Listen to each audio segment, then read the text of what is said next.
All right, so the first question here says 338.7 is one of the solutions to this.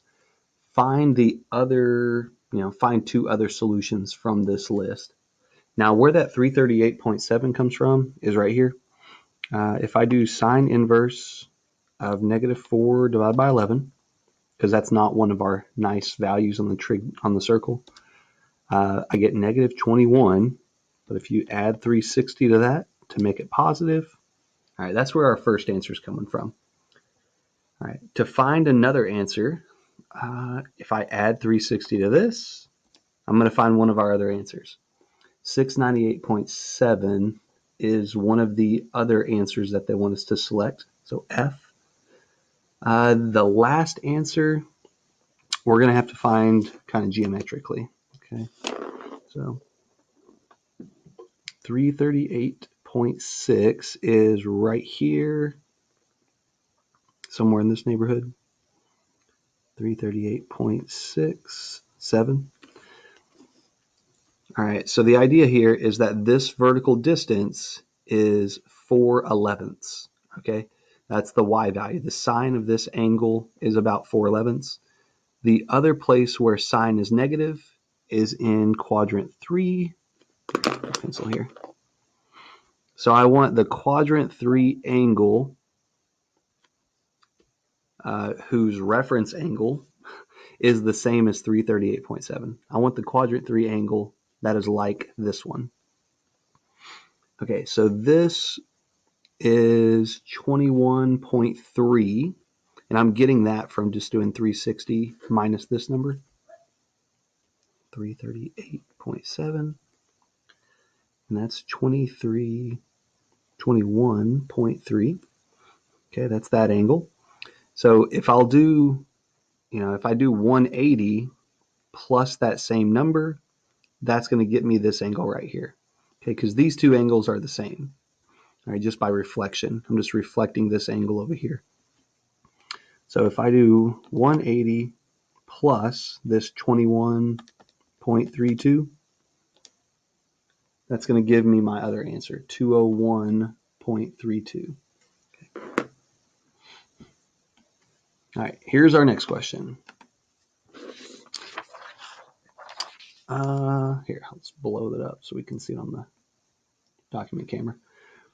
We're going to find the solutions for this equation. So this one we need to solve by factoring.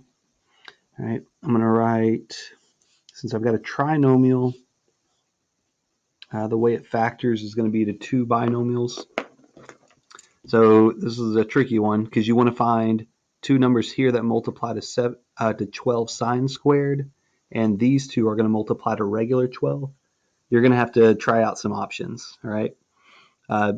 6 and 2 will not work at all for either of these because you're going to have even numbers in both factors. So 6 and 2 is definitely out. You could try 12 and 1, but turns out it doesn't work.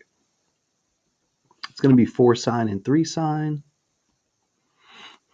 And again, you might have to try out, the 2 and the 6 won't work, but you might have to try out 1 and 12 or 3 and 4 right here. Turns out it's 4 and 3. The 3 goes here, the 4 goes there. This is why I know it works.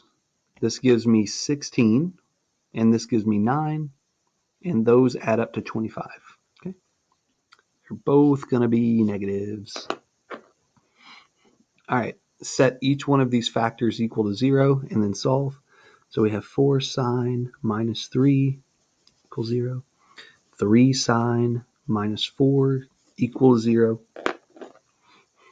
This one's going to give me sine is equal to positive 4/3, which is not solvable. For this part right here, there's no solution. Okay, because when you try to do the inverse sine to this, it's going to give you an error. Sine cannot be greater than 1 is the problem here.